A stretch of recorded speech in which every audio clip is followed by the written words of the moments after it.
بعض آدمی کسی کے ہاں دعوت میں چلا جائے تو ڈونگوں میں دھوئیں نکال دیتا.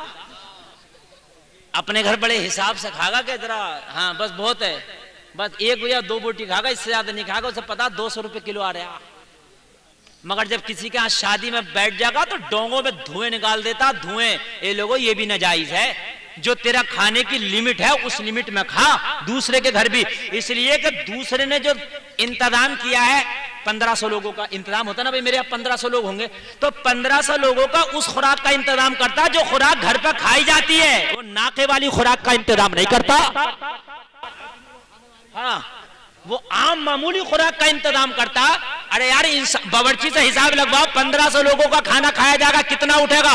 تو وہ انسانوں کی خوراک کا انتظام کرائے گا, حساب بتائے گا, ناکے والی کا نہیں بتائے گا. بعض آدمی 2.5 کلو پہ ہاتھ پھیر رہا, سمجھ رہے ہیں, موٹا موٹا کھا رہا, باقی سب ٹیبل کے نیچے. سمجھ رہے کہ نہیں سمجھ رہے ہیں؟ اللہ اللہ, خیال رکھو ان چیزوں کا. کسی کے گھر میں دعوت میں جاؤ تو دعوت میں جانے کے بعد میں جو معمول تمہارا کھانے کا اسی معمول پہ کھانا کھاؤ. جس طریقے سے کھاتے ہو کھانا کتنا بھی لذیذ ہو مگر معمول نہ توڑو. اور جب کسی کے ہاں دعوت میں شادی میں جا رہے ہو تو تم ہی جاؤ, اپنے ساتھ کسی کو زبردستی بلا کر لے جاؤ. چلو فلاں ہوٹل میں کھانا چل رہا, ہمارے فلاں عزیز کی شادی ہے, کھانا کھانے چلنے تو یہ بھی ساتھ ہو لیا, چل میرے ساتھ چل جائے گا. حرام ہے حرام. جس کی دعوت ہے وہی جائے, جس کی دعوت نہیں ہے وہ نہ جا سکتا ہے نہ اسے کوئی لے جا سکتا ہے. فری میں بھی بہت کھا رہے ہیں. فری میں دعوت میری ہوئی, میں اپنے 2 دوستوں کو ساتھ میں لے گیا, چلو چلنا ہے یار ہوٹل میں مار آئیں. سمجھ رہے ہیں؟ حرام ہے حرام. اس لیے کہ کھانا میرے لیے تھا, اس کے لیے نہیں تھا. سمجھ میں آئی کہ نہیں آئی؟ روزہ دار کے لیے افطاری اگر مسجد میں پہنچی تو روزہ دار ہی اس سے افطاری کریں, جس کا روزہ نہیں ہے اس کے لیے حرام ہے وہ کھانا. اس لیے کہ جس نے افطاری کا انتظام کرایا روزہ داروں کے لیے کرایا, جو پورا دن کھا رہا اس کے لیے نہیں کرایا. اور مسجد میں جا کر جب افطاری ہوئی تو کھا سب رہے.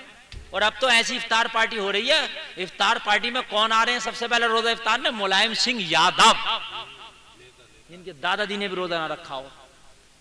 غریب کی افطار پارٹی تم نے نہیں دیکھی ہوگی اتنے بڑے پیمانے پہ جتنی امیروں کی افطار پارٹیاں چل رہی ہیں. جھوٹ تو نہیں بول رہا ہوں؟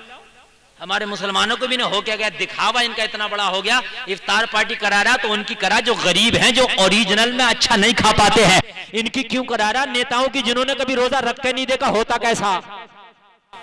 نیتاؤں کا چل رہا اخبار مارا افطار پارٹی افطار پارٹی. افطار پارٹی ہے یہ دکھاوا پارٹی ہے.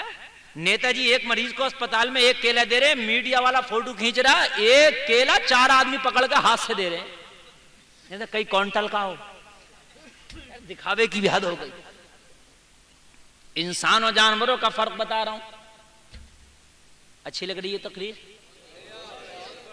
ماشاءاللہ ماشاءاللہ, بہت اچھا آپ سن رہے ہیں. بس سنیے تھوڑی دیر اور آپ کی خدمت کروں میں, اور اللہ عمل کی توفیق عطا فرمائے. اللہ کی قسم میرا تقریر کا مقصد صرف اور صرف یہ رہتا ہے کہ میری قوم کی اصلاح ہو جائے. اگر آپ نے حلال کھانا شروع کر دیا تو خدا کی قسم ساری سمسیائیں ختم ہو جائیں گی. اگر حلال کھانا شروع کر دیا تو ساری سمسیائیں دور ہو جائیں گی. مین چیز یہ ہے کہ حلال نہیں کھا رہے ہیں ہم, کہیں نہ کہیں حرام ہے ہماری روزی میں. غور تو کیجئے, غور تو کرو. یہاں تو معاملہ یہ ہے سرکاری نل آ رہا تو کوشش کر رہا ہے میرے گھر کے اندر لگا دے کمرے میں ہی پانی پیوں بس اس کا. یہ تو دیکھ اس میں حق کس کس کا ہے, جس جس کا حق ہے اس پر پہنچنا چاہیے. اللہ اللہ. اے مسلمانوں کان کھول کر سنو, انسانوں اللہ نے انسان بنایا, حرام اور حلال میں فرق پیدا کرو. جس دن آپ نے حرام اور حلال میں فرق پیدا کرنا شروع کر دیا اس دن سچے انسان نظر آؤ گے. سبحان اللہ سبحان اللہ. نہیں نظر آ رہے ہیں. سمجھ رہے ہیں کہ آپ نہیں سمجھ رہے؟ بات سمجھ رہے ہیں کہ نہیں سمجھ رہے؟ پتہ نہیں چل رہا ہے. ہائے ہائے, پتہ ہی نہیں ہے. معاملہ بڑا عجیب سا ہو گیا یار. جانوروں میں کوئی مر جائے تو انہیں بھی کوئی ٹینشن نہیں, اور ہم میں بھی کوئی مر جائے تو ہم میں بھی کوئی ٹینشن نہیں.